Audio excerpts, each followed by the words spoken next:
everyone, Alexa Dunn here, and today I am proselytizing about Scrivener. I love Scrivener, love it so much. This is the What is Scrivener and can you use it to write novels video, and I'll start in reverse. Yes, you can use Scrivener to write novels, hopefully.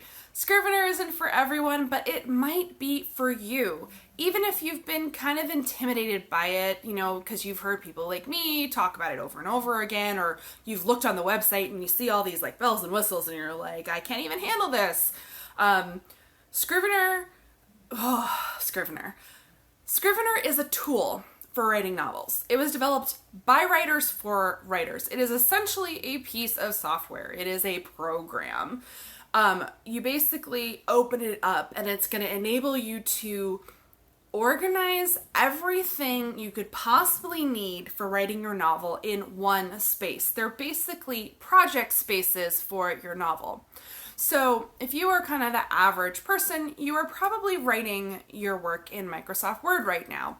So you open up a Word document, and if you're writing all in one document, it's like scroll, scroll, scroll, scroll, scroll, scroll, and you're writing in your Word document. Or if you're a real masochist, and this is how I started out, you know, you want to keep things compartmentalized, so you have multiple Word documents, like chapter 1, chapter 2, brainstorming notes, etc.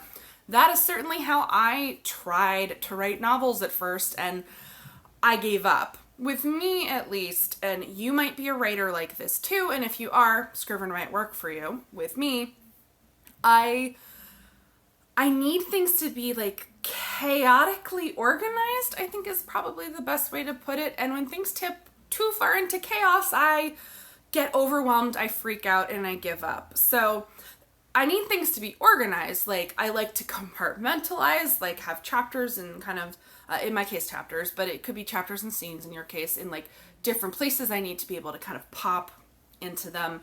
I need to have like a space for brainstorming and notes and research. I do name lists, I do character lists, I do kind of background information. I need a place to stick kind of like, oh, I have an idea, but I'm not ready to write it. Let me just like jot it into a file. Or, oh, I really like this paragraph, but it's really not working right here, but I save everything. Let me copy and paste it or cut and paste it into another place. I need all of those things.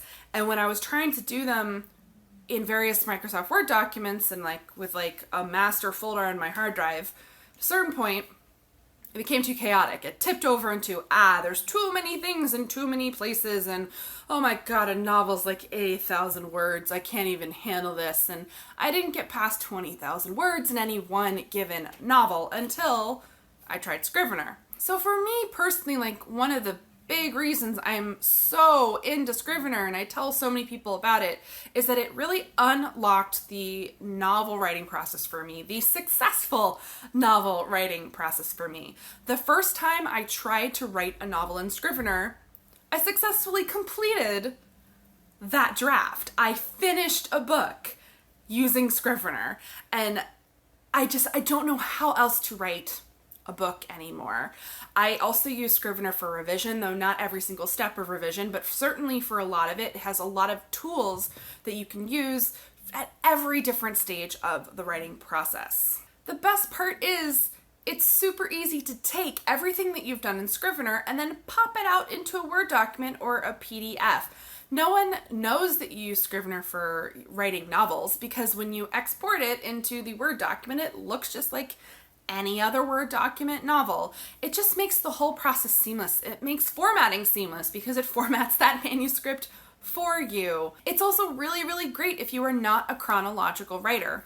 I happen to be a chronological writer, and it's still really great for me. But if you're not, Scrivener makes jumping around so freaking easy. You want to write the end first? Easy. You have your end file, and then you just fill in the files above it, and you jump and you move. You can write the scenes you're most excited to write first, however you approach the process. So a little bit of background. Scrivener did start as a program of, software for Mac. So it tends to be prioritized for Mac, and if you're a PC user who uses programs that were developed for Mac, you're pretty used to this, like me. I'm used to things like Adobe Photoshop and all those things always being a tick behind for PC. So Scrivener might look a little bit different to you if you have a Mac and you're using Scrivener, because I am a PC Scrivener user, so the things I'm going to be talking about do pertain to the PC version. And in future videos this month in this series on Scrivener, I am going to be doing some handy on-screen demonstrations so you can see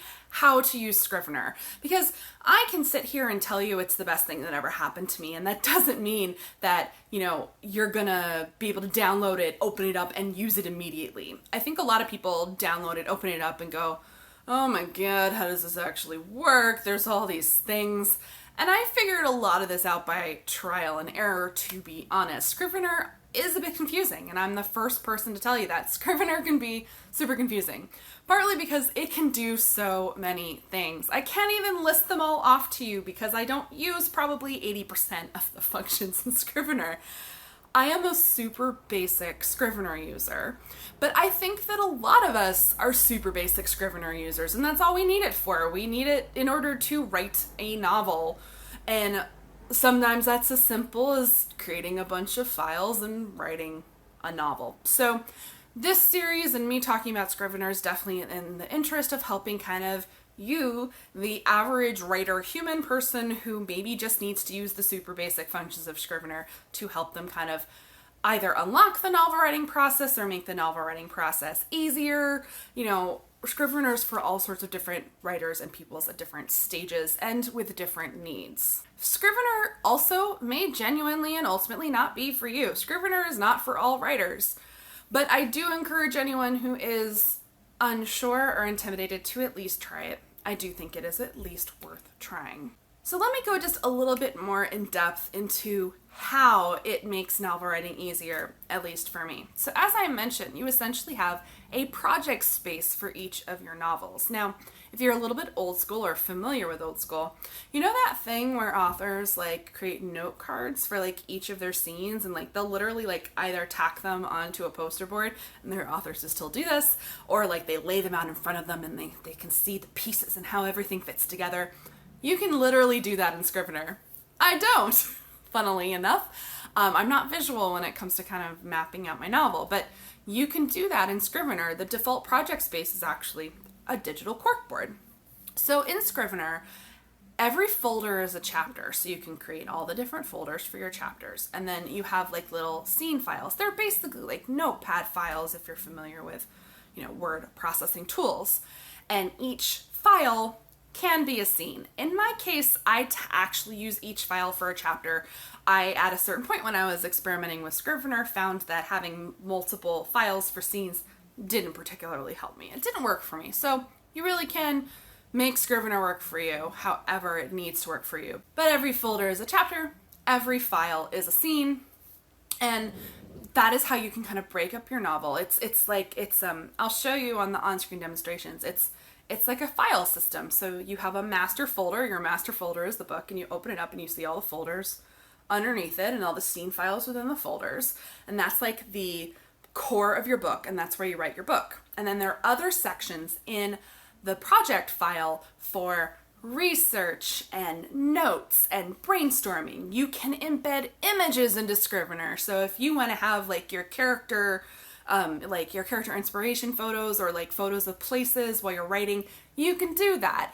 There's all sorts of doodads where you can notate your scenes. You have almost notes to self on the side of the screen as you're writing it. Another thing Scrivener does that I don't use.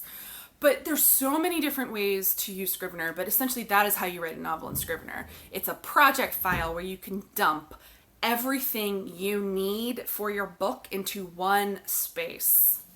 And then, as I mentioned, you can compile the novel parts of your book out into a Microsoft Word document.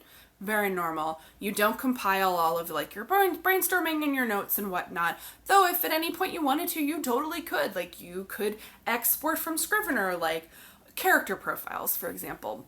It's a very versatile program. Another thing I love about Scrivener, just from an accountability standpoint, and this is especially helpful during something like NaNoWriMo, or really any case where you are tracking your word counts and kind of, you're keeping up with your project goals. You can set a project word count target. You know, if you know your novel, if you're shooting for 80,000 words, you set it at 80,000 words. And then you can have daily word count goals, or session goals.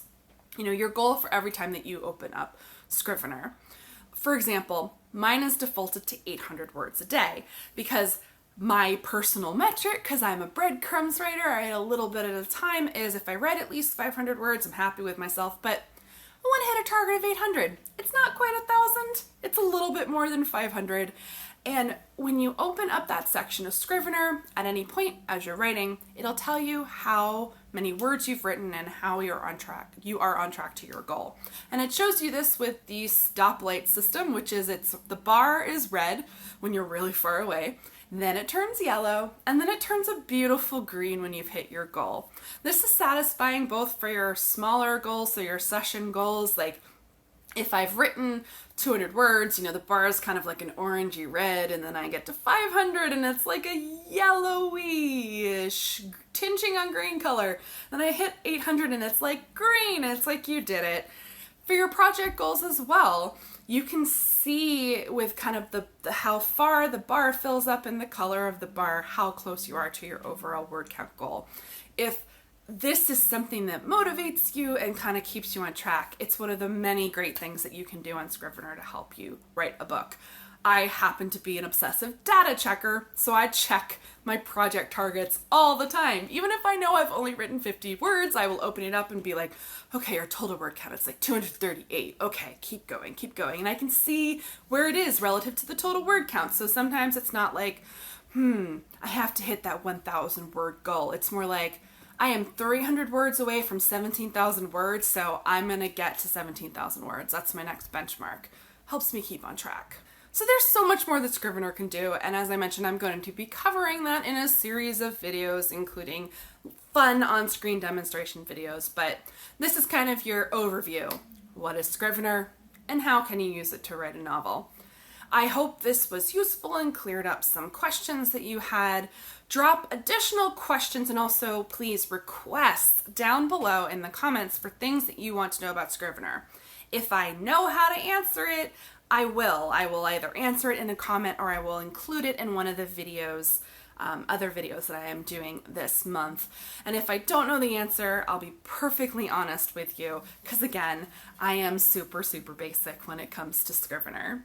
So thank you so much for watching, everyone. If you like this video, I would appreciate a thumbs up. It lets me know what content you guys like and that I should make more of. Subscribe to the channel if you want to see more videos about writing, craft, the industry, and getting traditionally published. I publish 2 to 3 times a week. I also have a nice backlog of videos if you want to check them out. I love talking at the camera. I love going super in-depth about things, and I just love talking about writing. So, as always, everyone, happy writing.